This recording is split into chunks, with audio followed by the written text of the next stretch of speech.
গতকাল রাধানগর মণ্ডল অফিসে সেক্রেটারি পায়েল দাসের উপর 12 নং ওয়ার্ডের কর্পোরেটর শান্তনা সাহা কর্তৃক শারীরিক নিগ্রহের যে অভিযোগ উঠেছিল তা আজ আন্দোলনের রূপ নিল। আজ সকালে রাধানগর আবাসন এলাকায় জনগণ বিক্ষোভ প্রদর্শন করেন এবং অবিলম্বে শান্তনা সাহার পদত্যাগ দাবি করলেন। পায়েল দাস অভিযোগ করেন, যদি আগামী 5 ঘন্টার ভেতরে উনি সুষ্ঠু বিচার না পান তাহলে নিজের গায়ে আগুন দিয়ে আত্মাহুতি দেবেন বলে তিনি জানান। প্রসঙ্গত, গতকাল রাতে রাধানগর স্লেটার হাউসে আশ্রয় নেওয়া শরণার্থীদের যে খাবার দিচ্ছিল কর্পোরেটর শান্তনা সাহা, তার মান ছিল অত্যন্ত বাজে। সেই নিয়ে জনগণ প্রতিবাদ করলে উনি বিজেপি নেতৃত্বের প্রতি বিরূপ বক্তব্য রাখতে শুরু করে। পায়েল দাস ওনার মোবাইলে রেকর্ডিং করলে ক্ষিপ্ত হয়ে ওঠে শান্তনা সাহা।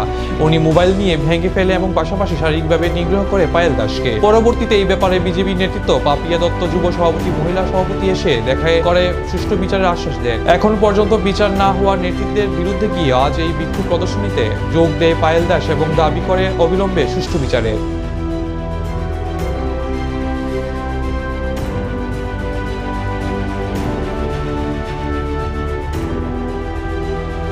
আপনারা জানেন, যদিও বরাবর কালকে সব কিছু পরিষ্কার হয়ে গেছে।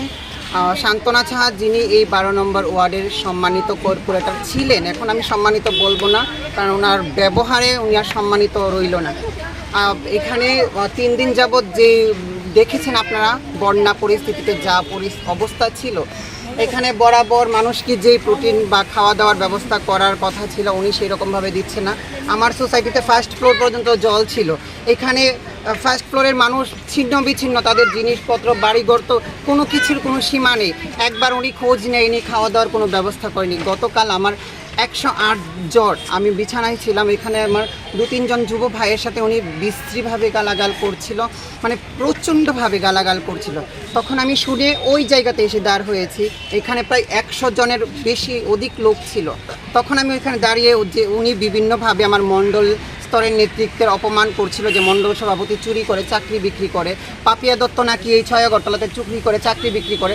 তখন আমার নেতৃত্বের উপর যখন উনি এইভাবে মানে নিন্দাজনক কথা বলছিল, তখন আমি ওইখান থেকে ফোনটা এইভাবে উপরে উঠালাম, এটা রেকর্ড করার জন্য এবং এটা এভিডেন্স রাখার জন্য। কারণ উনি যে কোনো সময় মিথ্যে কথা বলে, মিথ্যের আশ্রয় নেই। ওইটা উনি দেখে, ওনার সাথে ছিল সমীরণ, ওনার সম্পূর্ণ, যিনি সাপোর্ট করেছে আমাকে মারার জন্য। ও বলেছে উনি ওইখান থেকে টেনে আমাকে এনে আমার চুল ধরে এখানে প্রচণ্ডভাবে মারধর করে, আমার গলার চেন ছিঁড়ে ফেলে, আমার মোবাইলটাকে এনে সবার সামনে যেইভাবে মানে গুরু করে দিয়েছে সম্পূর্ণ। তারপর উনি যাওয়ার সময় এইটা বলেছে সবার সামনে যে কি করবে, আমার কে কি করবে, যাও তোমরা মুখ্যমন্ত্রীর কাছে বিচার দাও, মেয়রের কাছে বিচার দাও, আপনারা সবার থেকে জেনে নিন বিষয়টা, যে তারা কিচ্ছু করতে পারবে না, যে রাজ্যের মুখ্যমন্ত্রী মেয়ররাও নাকি ওনাকে কিচ্ছু করতে পারবে না। এর আগেও উনি এরকমভাবে অনেক রকম অপমানজনক কথা আমার নামে ছড়িয়েছে এবং এই সোসাইটির মানুষের জল বন্ধ করে দেয়, কিছুদিন বাদে কারেন্ট বন্ধ করে দেয়, মানুষকে প্রতিনিয়ত একটা সিগনেচারের জন্য গেলে অপমান করে, ওয়ার্ডে দাঁড় করিয়ে যা তা কথাবার্তা বলে এবং বিভিন্নভাবে টর্চার করে। গতকাল যে প্রতিবাদ আমি করেছিলাম, শুধু আমায় না, যে আমাকে মেরেছে প্রত্যেকটা 6 আগরতলার মহিলাদের মেরেছে এবং আমার এই সোসাইটির মহিলাদের যেভাবে উনি এখানে দাঁড়িয়ে আমার ফোন ভেঙেছে, হয়তো ফোনের সব কিছু শেষ, কিন্তু আমার ফোনের ওনার এগেনস্টে যে ভিডিওগুলো আছে উনি ওইগুলো যথেষ্ট, ফোন ঠিক হলে সেগুলো রিকভার আমি করতে পারবো। যেইভাবে উনি আমার সোসাইটির ভাইদের এবং সকলকে এইভাবে অপমানজনক কথা বলছে, 1000 লোক এই সম্পূর্ণ এরিয়ার মধ্যে, প্রত্যেকটা মানুষকে প্রতিনিয়ত উনি হেনস্থ করে যাচ্ছে, অপমান করে যাচ্ছে, মানুষের মানে একদম জীবন শেষ করে দিচ্ছে এই ওয়ার্ড থেকে। আমরা এইটার তীব্র নিন্দা জানাই এবং কালকে আমি 5 ঘন্টা সময় দিয়েছিলাম। কেন এখনো পর্যন্ত 5 ঘন্টার মধ্যে আমার বিচার হয়নি? কেন রাজ্য নেতৃত্ব, আমার সদলীয় নেতৃত্ব আমার এটার প্রতিবাদে আমার কাছে এসে দাঁড় হয়নি? এটার আমি তীব্র নিন্দা জানাচ্ছি এবং অতি শীঘ্রই আমি এটার প্রতিবাদ চাই এবং এটার বিচার চাই। আমরা সকলে মিলে আজকে এখানে জড়ো হয়েছি, হয়তো সবাই নেই, কারণ আমার সোসাইটির মানুষ খেটে খাওয়া যোগ্য, তারা কাজ করলে খেতে পারে, তারা সবাই কাজে কর্মে, তাই নেই, হয়তো এই জায়গাতে জায়গা হতো না মানুষ। প্রায় 1000 লোক ভোটার, উনি এইটাও বলে গেছেন কালকে দলীয় নেতৃত্ব আপনার সঙ্গে কথা বলেনি এই ব্যাপারে? না, বলেছে কালকে এসছিল সবাই, পাপিয়াদি তারা এসছিল, সবাই আমাকে বুঝিয়ে শুনিয়ে গেছে, বলছে সিএম স্যারের সাথে দেখা করবে, আজকে রাজ্য সভাপতি আমাকে ডাকাবে, এটা সুস্থ তদন্ত হবে, একদম আজকের মধ্যে বিচার হবে। আমি কালকে মিডিয়া ভাইদের সামনে 5 ঘন্টা সময় দিয়েছিলাম, বলেছে 5 ঘন্টার মধ্যে আমার বিচার হবে, এখন আমি কোনো বিচার পাইনি। আমি যদি এখনও বিচার না পাই, আমি বলছি আমি যদি রাজ্য সরকারের কাছে বা আমার সদলীয় নেতৃত্ব আমাকে মেরে গেছে এখানে 2017 সাল থেকে আমি ভারতীয় জনতা পার্টির জন্য নিষ্ঠা দিয়ে নিজের নেতৃত্ব দিয়ে যাচ্ছি, কী কারণে আমার উপর ওই অত্যাচার হলো, আমার উপর হাত উঠালো উনি, এটা তীব্র নিন্দা এবং এটা প্রতিবাদ জানাচ্ছি। আমি বিচার চাই, আর যদি বিচার না পাই, উনি তো বলে গেছেন যে মুখ্যমন্ত্রী এবং মেয়র এবং অন্যান্য নেতৃত্ব কিচ্ছু করতে পারবে না, যদি উনাকে চেয়ার থেকে সরিয়ে দেখাতে পারে মুখ্যমন্ত্রী, তো এইরকম বিভিন্ন কথা বলেছে, আপনারা ওনাদের থেকে নিয়ে নেবেন।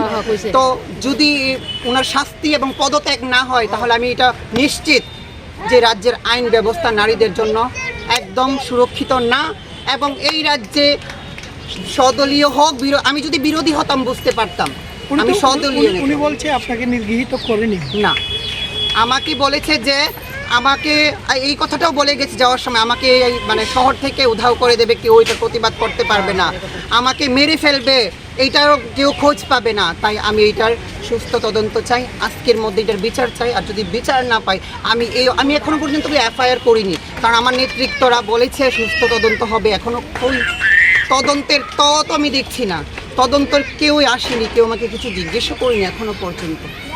উনি বলছেন, উনি তো বলছে আপনার উপরে কোনো হাত তোলেনি উনি। কে না বলেছে? তুলছে না মানুষ কি মিথ্যা বলেন?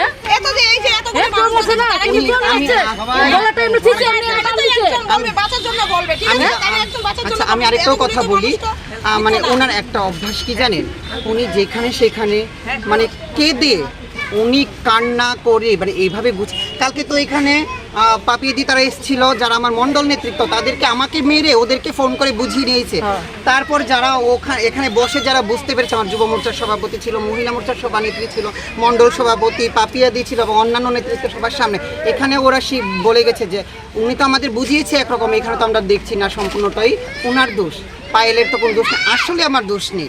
আমি যদি ওনার সামনে দাঁড়িয়ে কিছু বলতাম আমি তাহলে বুঝতে পারতাম, আমি ওইখানটাই ছিলাম, কী কারণে উনি আমার গায়ে হাত উঠালো, আমার জিনিসগুলো নষ্ট করলো, আমি এটার বিচার চাই। এবং আমি যদি বিচার না পাই আমি তো মেনে নেব যে রাজ্যে আইন ব্যবস্থা একদমই নেই। আর ভারতীয় জনতা পার্টিকে আমি যতটুকু স্বচ্ছ আইনের আশ্রয় নেননি, আইনের আশ্রয় নেইনি, কারণ আমার সদলীয় নেতৃত্ব প্রথম ভেবেছিলাম, আমাকে বলা হয়েছে সুস্থ তদন্ত হবে, মুখ্যমন্ত্রী আমাকে ডাকাবে, আজকের মধ্যে রাজ্য সভাপতির সাথে দেখা করাবে আমাকে, এখনো পর্যন্ত কেউ কিছুই করেনি। আমার সব কিছু রেডি আছে, এফআইআর কপি রেডি করে রেখেছি আমি, কিন্তু এখনও আমি এফআইআর করিনি।